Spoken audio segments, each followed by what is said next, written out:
सच्चाई, हिम्मत, लगन और इस्तिकामत को पजीराई ज़रूर मिलती है। अपने इन्हीं उसूलों पर कायम और गामज़न मुनसिफ टीवी की कारकर्दगी को आज तेलंगाना हुकूमत के ज़रिए सराहा गया और अवार्ड से सरफराज किया गया।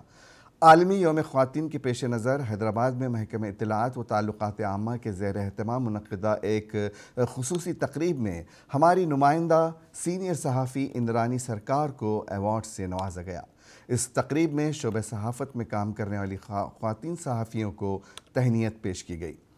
तक़रीब में तेलंगाना के वज़रा KTR, Sabitha Indra Reddy, Satyavathi Rathod, chief secretary Shanti Kumar व दीगर मौजूद थे।